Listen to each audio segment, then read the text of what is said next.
guys, once again a very welcome back to my YouTube channel Business Studies with Twinkle Sharma. So आज से हम लोग अपना नया बैच स्टार्ट कर रहे हैं 2025 to 26 का।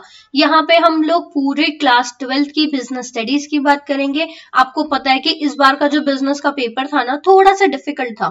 ठीक है, आप लोग कह देते हो कि यार बहुत इजी केस स्टडी आती है, बट एक्चुअल में जब आप केस स्टडी देखोगे ना तो वो सॉल्व करना थोड़ा मुश्किल हो जाता है। सो न्यू बैच में हम बिल्कुल ही स्टार्टिंग से स्टार्ट करेंगे, बिल्कुल बेसिक से स्टार्ट करेंगे, जो आपको हेल्प करेगा आपके एग्जाम्स में बेस्ट स्कोर करने के लिए। सो अब आपको पहले बुक के बारे में बता दूं कि जो आपकी बुक्स हैं, 2 बुक्स हैं आपकी, एक बुक 1 है और एक बुक 2 है। जो बुक 1 है उसमें तो सारा मैनेजमेंट के बारे में स्टार्टिंग का दे रखा है, बिल्कुल बेसिक है और सबसे ज्यादा स्कोरिंग ही वही है। 50 मार्क्स का है आपका जो बुक 1 है, ठीक है। और जो बुक 2 है वो आपकी टोटल 30 मार्क्स की है, क्योंकि उसमें सिर्फ 4 चैप्टर्स है, और जो बुक 1 है उसमें आपके टोटल 8 चैप्टर्स है। तो इसीलिए जो आपकी बुक 1 है वो 50 मार्क्स की है, और जो आपकी बुक 2 है वहां पे सिर्फ 4 चैप्टर्स है, इसलिए जो आपकी बुक 2 है वो आपकी 30 मार्क्स की है। सो जो आपके चैप्टर्स बुक 1 में जो आते हैं वो ये है टोटल आपके 8 चैप्टर्स, ठीक है। जो फर्स्ट चैप्टर है वो है आपका नेचर और सिग्निफिकेंस ऑफ द मैनेजमेंट, जहां पे आप सबको ना मैनेजमेंट का बिल्कुल बेसिक बताया जाएगा कि एक्चुअल में मैनेजमेंट क्या होती है। क्लास 11th में तो अभी आप क्या पढ़ के आ रहे हो कि बिजनेस क्या होती है, ठीक है, बिजनेस करते कैसे हैं, वो सारा बेसिक देखा। अब हम एक्चुअल में एक ऑर्गेनाइजेशन की बात करेंगे, एक मैनेजमेंट की बात करेंगे कि काम होता कैसी है हमारे ऑर्गेनाइजेशन में, ठीक है। तो यहाँ पे आपको बिल्कुल बेसिक पढ़ने को मिलेगा, और टोटल आपके ये 8 चैप्टर्स हैं। तो आज हम जिस चैप्टर की बात करेंगे दैट इज योर चैप्टर 1, कौन सा, nature and the significance of the management. तो चैप्टर 1 की मैं बात कर रही हूँ, आपको जैसे कि पता है कि नेचर और सिग्निफिकेंस की बात कर रहे हैं, तो सबसे पहले हम लोग ना मीनिंग पे आते हैं कि मैनेजमेंट होती क्या है ना। मीनिंग भी पता होना चाहिए भाई, पूरी बुक ही हमारी मैनेजमेंट के ऊपर है। तो एक बार पहले मैनेजमेंट देखते हैं, मैनेजमेंट क्या होती है। मैनेजमेंट, ठीक है, मैनेजमेंट में आप ये देख रहे हो 2 वर्ड्स निकल के आ रहे हैं, एक मैनेज और एक मेंट, ठीक है। मैनेज का मतलब क्या होता है, किसी चीज को भी संभालना, ठीक है, किसी काम को अच्छे से करना। अब आप अगर मान लो आपने स्कूल जाना है, डेली रूटीन की भी मैं आपसे बात करूं तो आप वहां पे भी मैनेज करते हो हर चीज को, ठीक है। आप स्टूडेंट्स हो, आप टाइम मैनेजमेंट करते हो। टाइम कैसे मैनेज करते हो कि अगर आपको पता है कि अगर आपका 8:30 का स्कूल है तो आप पहले उसके लिए ना सोच लेते हो कि हाँ मैं मॉर्निंग में इतने बजे उठूंगा, फिर मैं रेडी होऊंगा, इतने बजे स्कूल के लिए चला जाऊंगा, इतने बजे मैं स्कूल में इस टाइम पे पहुंच जाऊंगा। तो आपने भी क्या करी, अपने टाइम को मैनेज किया, वो आपकी मैनेजमेंट होती है। तो मैनेजमेंट की एक डेफिनेशन देखो, कह रहे management is defined as the process of getting things done. Management एक वो प्रोसेस है जहां पे आप अपने काम को करने के लिए देखते हो, जो आपका गोल है उसको अचीव करते हो, कि जो आपको अचीव करना है वो एफिशिएंटली और इफेक्टिवली हो जाए, कि कम कॉस्ट में आपका काम टाइम पे हो जाए, वो मैनेजमेंट होती है, ठीक है। मैनेजमेंट क्या होता है, किसी भी काम को करना। व्हाट मैनेजमेंट मीन्स, किसी भी काम को करना, मतलब आपका जो गोल है उसको अचीव करना, टाइमली आपका जो गोल है वो कंप्लीट हो जाए और जो आपकी कॉस्ट है वो कम आए, वो मैनेजमेंट होती है, ठीक है। ये तो बहुत बड़ी डेफिनेशन सी हो गई। अब आपको एक बहुत ही सिंपल सी डेफिनेशन देती हूँ, अगर आपको फर्स्ट डेफिनेशन याद नहीं होती है ना, आप यही लर्न कर लो, बहुत ईजी है, समझा देती हूँ। मैनेजमेंट का मतलब क्या होता है, कह रहे एक प्रोसेस होता है जहां पे हम लोग प्लानिंग करते हैं, ऑर्गेनाइजिंग करते हैं, स्टाफिंग करते हैं, डायरेक्टिंग करते हैं और कंट्रोलिंग करते हैं, वो मेरी मैनेजमेंट होती है। करेक्ट, सबसे इजी डेफिनेशन तो है, बट इसको समझना पड़ेगा आपको। देखो, अब आपने सोचा कि आप लोग ने एक ट्रिप पे जाओगे, ठीक है। ट्रिप पे जाने के लिए आप सबने प्लान किया, प्लान बनाया, ठीक है, कि हम लोग ट्रिप पे जाएंगे, कौन कौन जाएगा, कहाँ पे जाएंगे, कैसे जाएंगे, वो सब आप प्लानिंग में डिसाइड करते हो। अब ऑर्गेनाइजिंग में क्या करते हो, सारे लोग इकट्ठे होते हो, ठीक है, देखते हो कि आपको किस किस चीज की रिक्वायरमेंट है, ठीक है। तो जब आप रिक्वायरमेंट देखते हो और उन चीजों को इकट्ठा करते हो तो उसका मतलब होता है ऑर्गेनाइज करना, ठीक है, चीजों को इकट्ठा करना, ठीक है। स्टाफिंग मतलब लोगों की हायरिंग करना, और डायरेक्टिंग मींस कि जो आप काम कर रहे हो, आपके काम को जो हम डायरेक्शन प्रोवाइड करवाते हैं, ठीक है, जो भी आप काम कर रहे हो उसमें आपको डायरेक्शन प्रोवाइड करा जाता है, आप बताते हो कि हमें इस रास्ते से जाना है या उस रास्ते से जाना है, तो वो आपकी डायरेक्टिंग होती है। और कंट्रोलिंग क्या होती है, अब जो आपने सोचा था उस अकॉर्डिंग काम हुआ या नहीं हुआ, वो सब आप कंट्रोलिंग में देखते हो, ठीक है। इन शॉर्ट अगर बुकिश लैंग्वेज की भी बात करूं तो आपको मैनेजमेंट में जो मैं डेफिनेशन दे रही हूं कि management is the process of planning, organizing, staffing, directing and controlling. Planning means जहां पे आप लोग डिसाइड करते हो कि आपको क्या काम करना है, कैसे करना है और कब करना है। और ऑर्गेनाइजिंग का मतलब होता है चीजों को ऑर्गेनाइज करना। ठीक है, कि अगर आप कोई बिजनेस करने की सोच रहे हो तो पहले आप सोचते हो कि आपको काम क्या करना है। ऑर्गेनाइजिंग में आप डिपार्टमेंट बनाते हो, ठीक है, लोगों को इकट्ठा करते हो कि हाँ भाई ये डिपार्टमेंट हम बनाएंगे। स्टाफिंग में अब आपने जो डिपार्टमेंट्स बनाए हैं उनमें काम करने के लिए लोग चाहिए, तो वो सारा काम हमारा स्टाफिंग में आता है। डायरेक्टिंग में आपको कमांड दी जाती है कि आपका जो काम है आपको किस तरीके से करना है, वो आपकी डायरेक्टिंग होती है। और कंट्रोलिंग होती है कि जो आपने सोचा था, जो प्लान आपने बनाया था, उस अकॉर्डिंग काम हुआ या नहीं हुआ। ठीक है, जो आपने स्टैंडर्ड सेट करा था उसके अकॉर्डिंगली आपकी जो परफॉर्मेंस थी वो कैसी आई, वो कंट्रोलिंग होता है। तो कह रहे मैनेजमेंट क्या है, ओवरऑल यही है जहां पे आप लोग सोचते हो, डिसाइड करते हो कि आपको करना क्या है, उसके लिए कुछ की पॉइंट्स इकट्ठे करते हो, ठीक है, ऑर्गेनाइज करते हो चीजों को, लोगों को हायरिंग करते हो उनकी, ठीक है, फिर उनसे काम करवाते हो, फिर चेक करते हो कि काम सही से हुआ या नहीं हुआ, तो ये मैनेजमेंट होती है। ठीक है, तो आप दोनों डेफिनेशन अगर देखो तो उन्होंने क्या बोल रखा है कि आपकी मैनेजमेंट क्या है, कि एक वो प्रोसेस है किसी काम को करना, आपका जो गोल है उसको अचीव करना कम पैसे में और कम टाइम में, या फिर ऑन टाइम आपका काम कंप्लीट हो जाए, वो आपकी मैनेजमेंट होती है। सो नेक्स्ट पे आते हैं कि फीचर्स ऑफ मैनेजमेंट। अब फीचर्स ऑफ मैनेजमेंट में आप लोग क्या लिखोगे, देखो अगर आपको नहीं भी लर्नना तो आपको क्या करना है कि जो जो आपको इसके बारे में पता है ना वो सब आपने इसमें लिख देना है। फीचर्स बोलूं तो सबसे पहले बोल रहे गोल ओरिएंटेड प्रोसेस है। अब आप चीजों को मैनेज क्यों कर रहे हो, आपने सोचा था कि आप टाइम पे स्कूल पहुंच जाओ, तो इसीलिए आपने अपने टाइम की मैनेजमेंट करी ना, तो क्या बोल रहे हो, मैनेजमेंट आपको हेल्प करती है जो आपकी गोल है उसको अचीव करने में। और अगर मैं फॉर्मल वे में बात करूं, प्रोफेशनल वे में बात करूं, तो मैनेजमेंट ऑलवेज एम, मैनेजमेंट का हमेशा एम यही होता है कि जो आपका गोल है उसको अचीव करना। ठीक है, जो आपकी ऑर्गेनाइजेशन का गोल है उसको अचीव करना, ये हमारा गोल ओरिएंटेड प्रोसेस है। ठीक है, जैसे मैनेजरियल फंक्शन है, कोई भी काम है आप उसको कर रहे हो, काम को किस लिए कर रहे हो, ताकि जो आपका गोल है वो अचीव हो जाए। करेक्ट। नेक्स्ट आता है कि मैनेजमेंट इज परवेसिव। परवेसिव का मतलब क्या होता है कि हर जगह पे, हर लेवल पे, ठीक है, किसी भी ऑर्गेनाइजेशन में, ठीक है, परवेसिव मतलब हर जगह पे। ठीक है, आपको एक वर्ड लर्न करना है, परवेसिव। परवेसिव का मतलब होता है हर जगह पे। तो आप कहते हो कि जो आपकी मैनेजमेंट है वो परवेसिव है। Pervasive means managerial activities are performed in all the type of organization. कह रहे जितने भी आप मैनेजमेंट वाले टास्क करते हो ना, मैनेजरियल टास्क है वो हर जगह पे होते हैं। कह रहे कोई भी ऑर्गेनाइजेशन देखो वहां पे होते हैं, सारे डिपार्टमेंट में होते हैं और हर लेवल पे होते हैं। ठीक है, आप कहोगे मैम ये तो बुक वाली बात है, अगर आप अपनी प्रैक्टिकल लाइफ में भी देखो, ठीक है, कोई स्कूल है वहां पे भी ऑर्गेनाइजेशंस होती है, वहां पे भी मैनेजमेंट होती है, वहां पे भी प्लान्स बनते हैं, वहां पे भी हमने डिपार्टमेंट बना रखे हैं, लोगों की हायरिंग करवाते हैं हम लोग, डिसीजंस लिए जाते हैं सही है या नहीं वो सब चेक करा जाता है। तो मैनेजमेंट तो आपके स्कूल्स में भी आई ना। अब हॉस्पिटल्स की बात करूं उसमें भी सेम क्राइटेरिया होता है, तो मतलब हर ऑर्गेनाइजेशन में हो गया।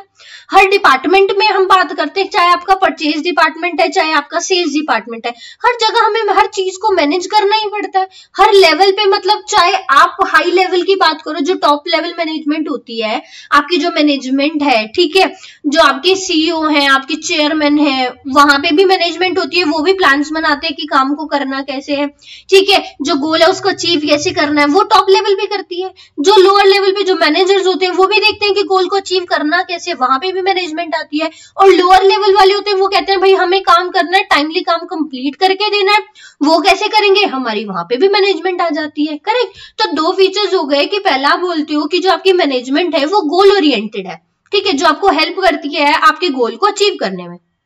नेक्स्ट आप बोलते हो कि जो आपकी मैनेजमेंट है वो परवेसिव है। परवेसिव में बस आपको इतना ही याद रखना है कि ये हर टाइप की ऑर्गेनाइजेशन में होती है, हर डिपार्टमेंट में होती है और हर लेवल पे होती है।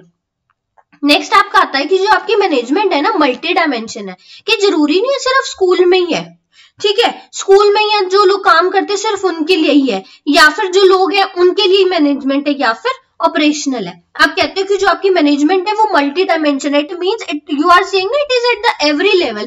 तो एवरी लेवल में आता है कि मैनेजमेंट ऑफ वर्क, आपकी जो मैनेजमेंट है वो काम कर रही है किसी भी ऑर्गेनाइजेशन में, आप चाहे क्लब्स में चले जाओ, स्कूल में जाओ, हॉस्पिटल में जाओ, हर जगह वहां पे मैनेजमेंट है काम की, ठीक है। फिर आप बोलते हो कि लोगों की भी मैनेजमेंट होती है। यस, लोगों की मैनेजमेंट होती है कि जहां पे आप लोगों को हायर करते हो, स्टाफिंग है, ठीक है, उसमें क्या है, लोगों को आप हायर ही तो कर रहे हो ना, तो वहां पे भी तो मैनेजमेंट आ रही है। और फिर वही उन लोगों को कमांड देते हो, उनको डायरेक्शन देते हो काम करने की, तो वहां पे भी आप बोल सकते हो। तो पीपल में भी आप स्टाफिंग और डायरेक्टिंग तो बोल रहे हो। और फिर मैनेजमेंट ऑफ ऑपरेशन मतलब कि काम को करना, चाहे आपका प्रोडक्शन डिपार्टमेंट है, सेल्स डिपार्टमेंट है, यहाँ पे भी आपको मैनेजमेंट दिखती है, करेक्ट।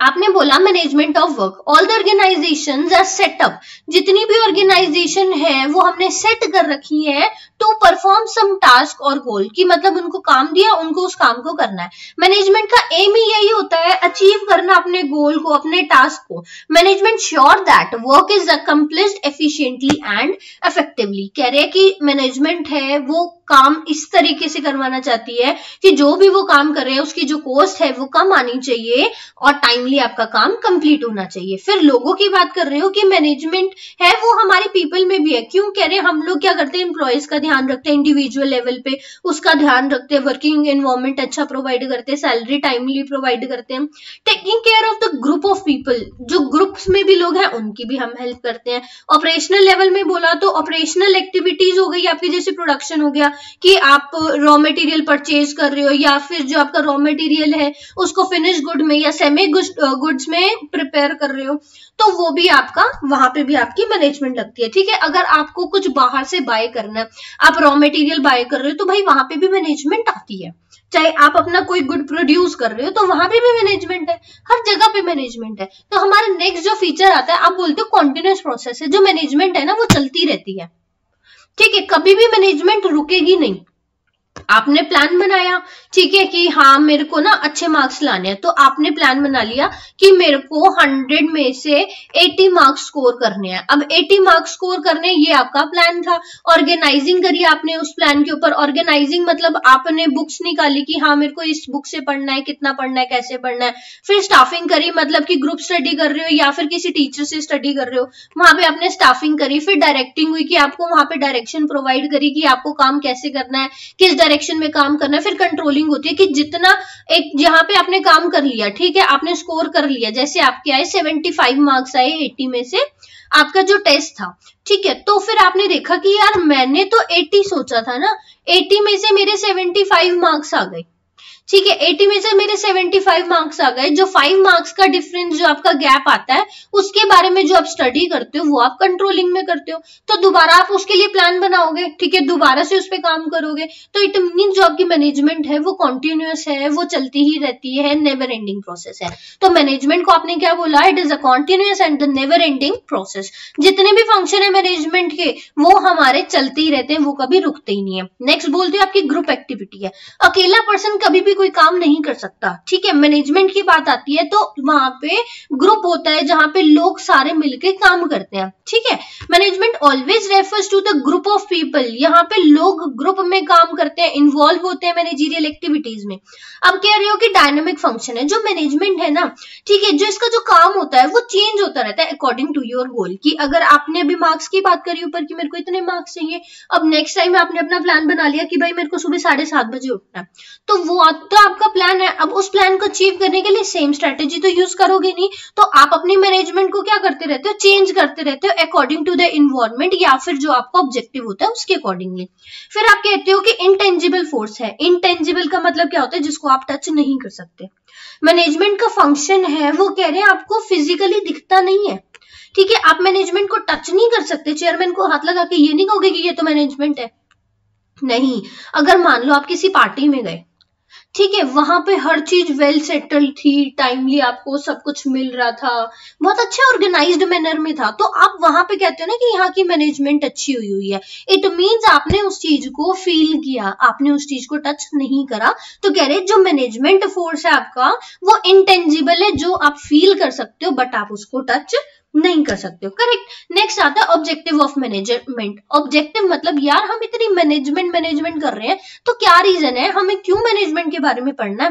तो कह रहे कुछ हमारी ऑर्गेनाइजेशन के ऑब्जेक्टिव होते हैं। कह रहे ऑर्गेनाइजेशनल ऑब्जेक्टिव कि हम काम को कर रहे हैं ऑर्गेनाइजेशन में तो किस लिए कर रहे हैं, कह रहे इसलिए अच्छे से कर रहे हैं ताकि हमारी ग्रोथ हो, प्रॉफिट हो, ठीक है, और सरवाइव कर सको अपनी मार्केट में, वो आपका ऑर्गेनाइजेशनल ऑब्जेक्टिव आ जाता है। वैसे सोशल और पर्सनल ऑब्जेक्टिव होते हैं।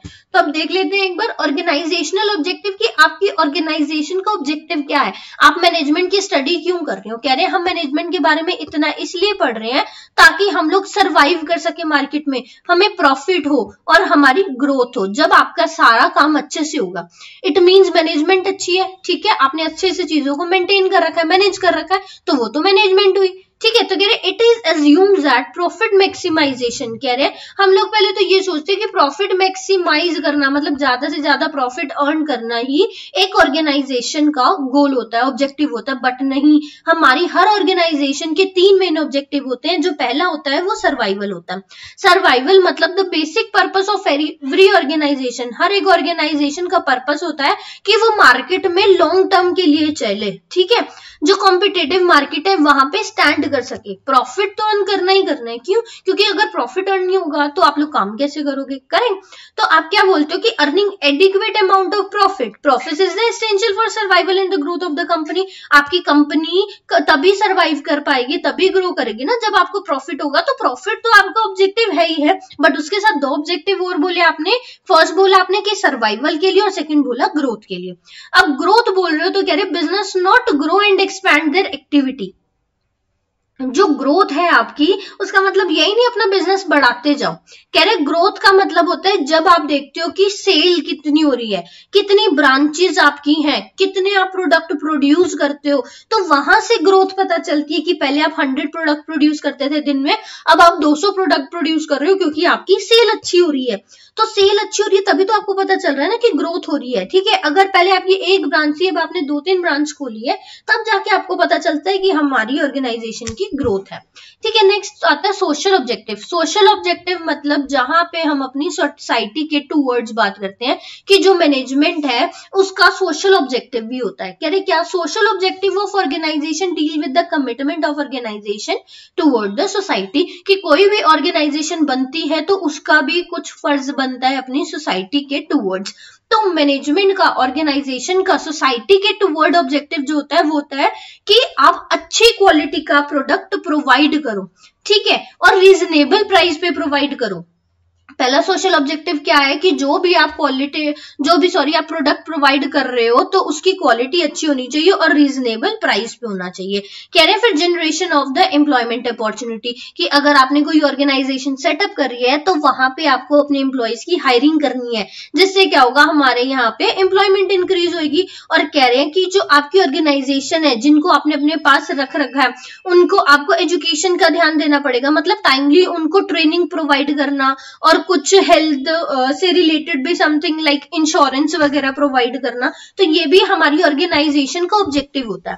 कह रहे हैं कि जो आप गुड्स बना रहे हो इको फ्रेंडली मेथड यूज करो, मतलब पॉल्यूशन क्रिएट ना करो अगर आप कोई प्रोडक्ट की प्रोडक्शन कर रहे हो। तो कह रहे हैं एम्प्लॉयमेंट अपॉर्चुनिटी आपको प्रोवाइड भी करनी है वीकर सेक्शन में, जैसे कि आपके जो ये शेड्यूल ट्राइब्स आ जाते हैं उस एरिया में भी आपको एम्प्लॉयमेंट अपॉर्चुनिटी प्रोवाइड करनी है। ये नहीं है कि खाली अपर क्लास के लोग ही आप अपनी ऑर्गेनाइजेशन में रखोगे, नहीं। वो कह रहे हैं अगर आप अपनी सोसाइटी के टूवर्ड कुछ ऑब्जेक्टिव है तो उसमें आपको क्या करना है, एम्प्लॉयमेंट अपॉर्चुनिटी तो प्रोवाइड करनी है, बट वो आपको वीकर सेक्शन की साइड भी प्रोवाइड करनी है।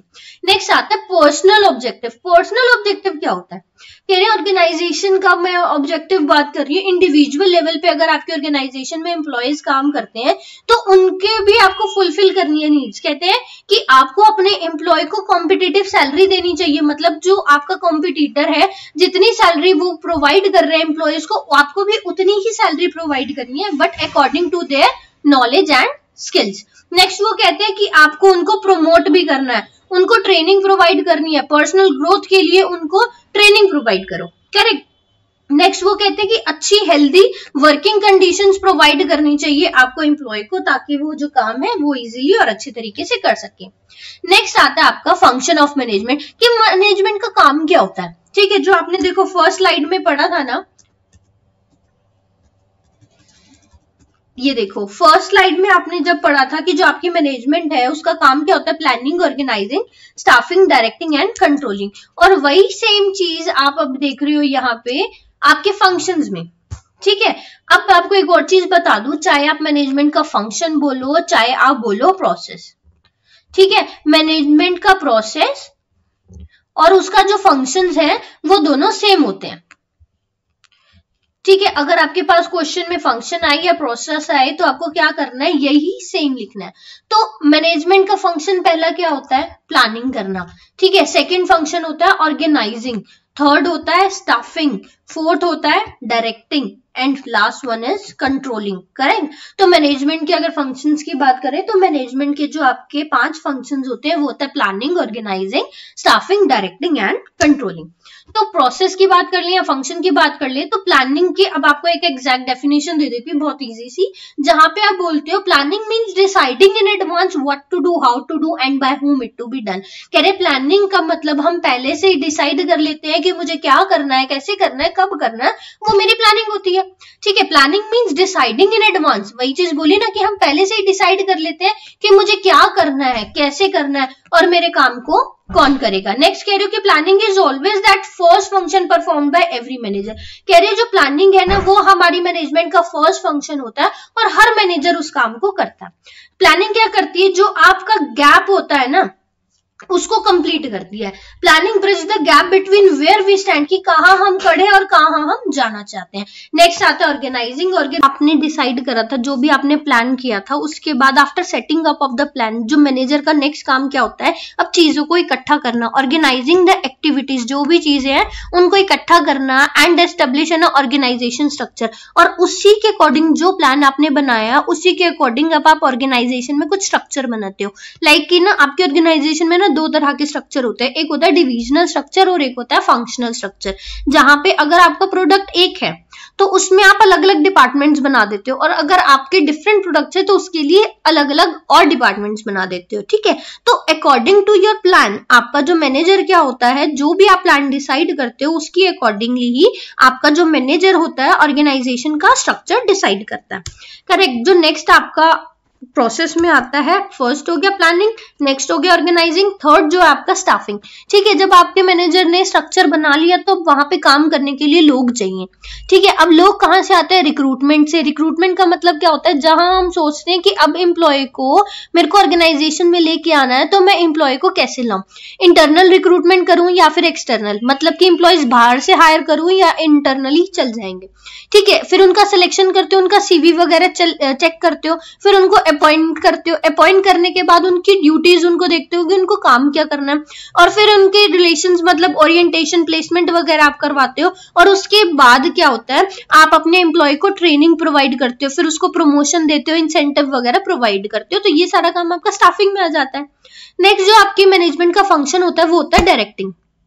अब एम्प्लॉय हायर भी कर लिए, उनको ट्रेनिंग भी कर दे दी। ठीक है, अब उनको कोई डायरेक्शन दिखाने वाला भी होना चाहिए ना। तो डायरेक्टिंग में क्या होता है, जो हमारा मैनेजर होता है अपने एम्प्लॉयज को बताता है कि काम कैसे करना है, मतलब जो उसने एम्प्लॉयज हायर करे, once the employees are appointed, जो उसने एम्प्लॉयज को अपॉइंट कर रहा है अब उनको इंस्ट्रक्शन देता है। तो there is need to instruct them, मतलब अब जो ऑर्गेनाइजेशन में आ गया उसको काम को कैसे करना है, उस तरह की जो इंस्ट्रक्शंस होती हैं वो हम सब डायरेक्टिंग में देते हैं। Correct. Directing refers to giving the direction, मतलब कह रहे डायरेक्टिंग का मतलब होता है डायरेक्शन देना, इंस्ट्रक्शन प्रोवाइड करना अपने एम्प्लॉयज को कि उसको काम कैसे करना है।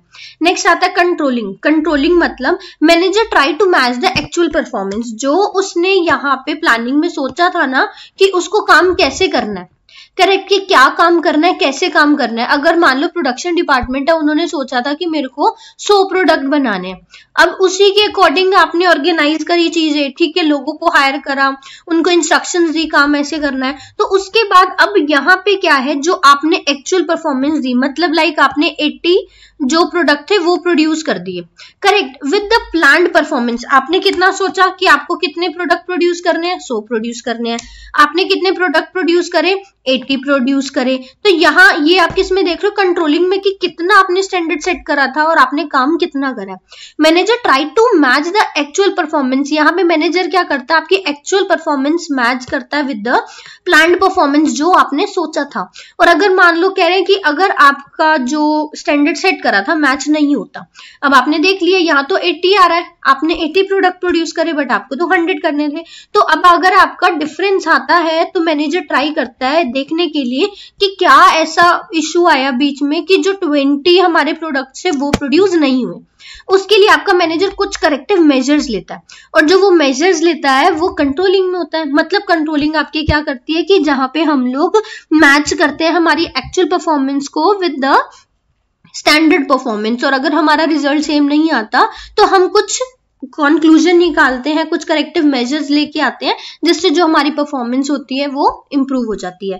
सो गाइज यही था आज की वीडियो में। चैप्टर 1 कंप्लीट तो नहीं हुआ है, बट हाँ आपके 2 क्वेश्चन पूरे हो गए। फंक्शन पढ़ लिया आप लोगों ने, ऑब्जेक्टिव पढ़ लिया, फीचर्स पढ़ लिए मैनेजमेंट के, करेक्ट। सो गाइज अगर आपको मेरी वीडियो अच्छी लगी हो so please like my video and subscribe to my